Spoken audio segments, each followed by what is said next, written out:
আপু কি হয়েছে তোমার? কান্না করো?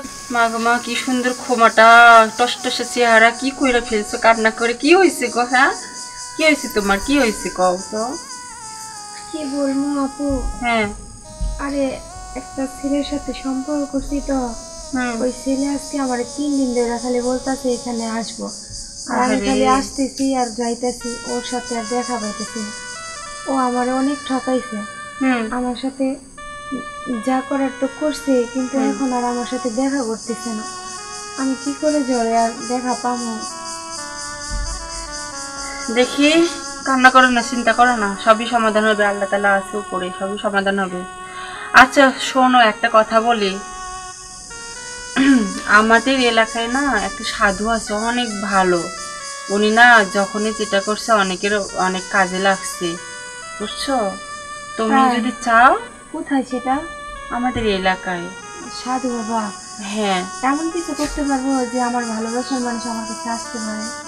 আল্লাহ, কি বলো, সবই করে দিতে পারে। এই যে কয়দিন আগে জানো, আমার না একটা ফোন হারাই গেছিল, বুঝছো? ফোন হারাই গেছিল, পরে উনি আছে না কি যেন একটা করে দিছে, আমার ফোনটা ফিরে পাইছি। আসলে আমি তো এগুলো বিশ্বাস করি না, কারণ মনের টান না আসলে কখনো কেউ জোর করে আনতে পারে না।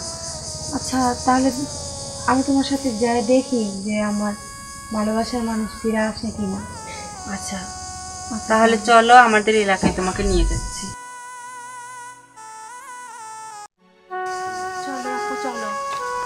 এই যে এটা সেই সাধু বাবার আসছে না, এখানে দাঁড়াও, আমি ডাকতেছি। হ্যাঁ সাধু বাবা, কই গো, বাসায় আছো তোমরা? কে? বাবা আমি অনাবিলাইছি। শিষ্য দেখো তো কে আসে। বাবা ওই যে কাপড়ে নিয়ে আইছিলাম, খুলে দাও। গুরু আসেন আসেন আসেন গুরু। বাবা এই যে আপুটারে নিয়ে আসছিলাম। আচ্ছা আচ্ছা। ইনি একটা বড় একটা বিপদে পড়ে গেছে। কি বিপদ? উনি যার সাথে সম্পর্ক করতো, সে ওনাকে ছেড়ে চলে গেছে আর কি। কোনো সমস্যা নাই, এত দূর থেকে যখন বাবার কাছে আই সেই পড়ছো, সেই দুনিয়ার যেই প্রান্তেই থাকুক বাবা তারে খুঁজা বাইর করবই।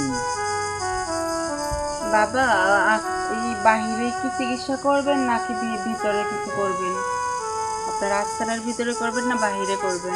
আরে না, ওই ভিতরে তো বাবা ধ্যানে থাকে, কিন্তু বাবার গোপন আরেকটা খোলামেলা আস্থানা আছে যেইখানে সে বসে প্রতিনিয়ত, সেইখানে যাই তুমি।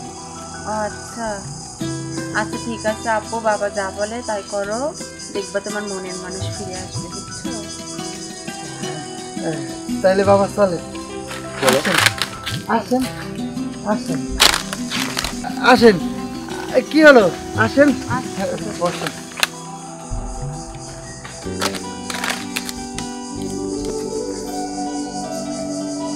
শিষ্য হ্যাঁ বাবা। দেখো তো কি সমস্যা। বাবা সমস্যা তো হইলো গিয়া, যেই পোলা লাগে প্রেম করতো এই পোলা 1-1.5 মাস আগে ভাইগে গেছে গা, তার কোনো খোঁজ খবর লয় না, কই আছে কি করতেছে কিছুই কয় না। তাই আপনি একটু দেখেন না কোনোভাবে কোনো কিছু করা যায় কি না। কতদিন হয়েছে যাবার? 1.5 মাস। দেখি তোমার হাতটা দেখি।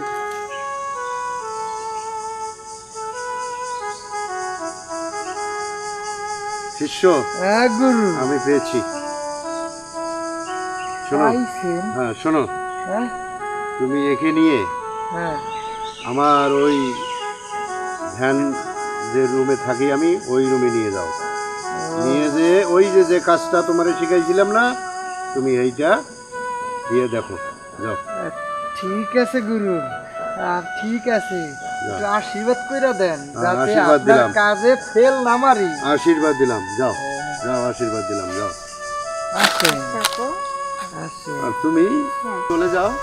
না না না, আমি চলে যাব না, আমি আপুর কোনো ক্ষতি করে ওনারা ফেলে আমি যাইতে চাই না। ওনার যদি কোনো বিপদ হয় আবার। বুঝতে পারছি। তাহলে বসো বসো আচ্ছা ঠিক আছে। বসো বসো। আরে ও তো ফাঁকে কেন, এইদিকে কাছে বসো, সমস্যা কি? বসতেছি, আপনি সারে। হ্যাঁ বসো বসো বসো বসো, সুন্দর। আসেন, আর আসেন, কি হলো, আসেন, বসেন, বসেন এখানে। শোনেন, আসলে ঘটনা তো আমি সবই শুনছি। আপনি যে লাগে প্রেম করতেন সে নাকি ভাইগে গেছে, তাই না? আরে যে যাবার সে গেছে, তার পিছনে ঘুইরা ঘুইরা সময় নষ্ট করে আপনার লাভটা, আর শুধু শুধু চোখের জল ফালাইয়া চেহারা নষ্ট করাতে কোনো মানি হয় না। মানে বুঝেন নাই? মানে কইতেছিলাম কি, যে যাবার সে তো গেছে। সত্যি কথা কি, বাবাই যখন আপনার এই রুমে আনতে কইছে, তাইলে আমি কিন্তু ইচ্ছা করলে আয়না দিবার পারি। তাহলে তাহলে আমার কি করতে হইব?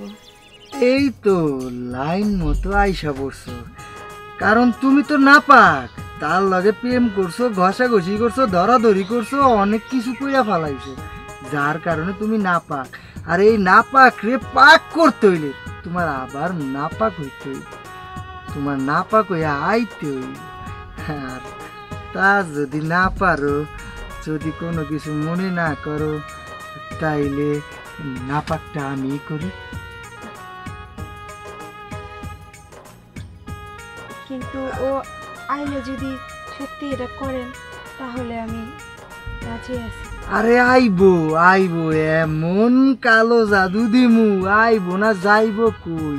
শোনো, বেশি কথা বাড়াইয়া সময় নষ্ট করে লাভ নাই, তাইলে তুমি উঠো।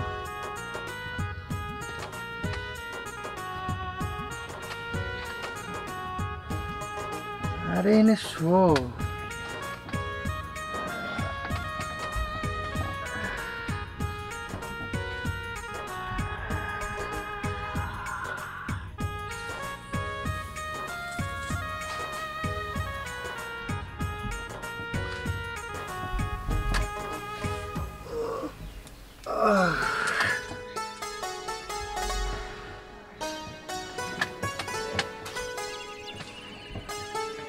শোনো, জানি তোমার মনের ভিতর থেকে অনেক আপত্তি ছিল, কিন্তু তারে ভালোবাসো, কাছে পাওয়ার জন্য যা করার করছো। আর আমারও যেহেতু যোগ্য করার দরকার, আমি তা কইরা দিছি। তুমি কোনো টেনশন করো না, ও যেইখানেই থাকুক, যেই পরিস্থিতি থাকুক, 1 মাসের ভিতরেই তোমার কাছে চলে আসবে। সত্যি কইতাছেন? ও আমার কাছে চলে আসবো? সত্যি মানে 100% সত্যি, কারণ আমার বাবার কাছে যে আসে, আর বাবার আশীর্বাদ যার উপরে পড়ে, তার সব কাজ হইয়া যায়। তোমারও কাজ হয়ে গেছে গা, তাইলে এবার চলো।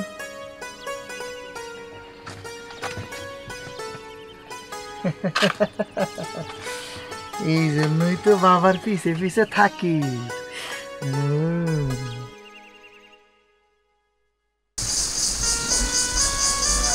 কি ব্যাপার? আবু বাবার তো ঘরে নাই, আর আমার তো 1 মাসের টাইম দিছিল, এখন তো 1.5 মাস হয়ে গেছে। তার মানে আমার সাথে প্রতারণা করছে। তাহলে দর্শক ভাইয়েরা, আজকে এই মেয়েটার ঘটনা যেটা ঘটলো আপনারা তো সবাই দেখলেন। এই জন্য ভণ্ড সাধুর পাল্লায় পড়ে অনেক মেয়েদের জীবন নষ্ট হয়েছে। কিন্তু আপনারা কোনোদিন ভুল করে, বোনেরা আপনাদেরকে 100 বার বললাম, এই জন্য ভুল করে কোনোদিন এই ধরনের কাজ করবেন না, ঠিক আছে? আর এই গল্পটা যে ভালো লাগে, লাইক কমেন্ট শেয়ার করবেন।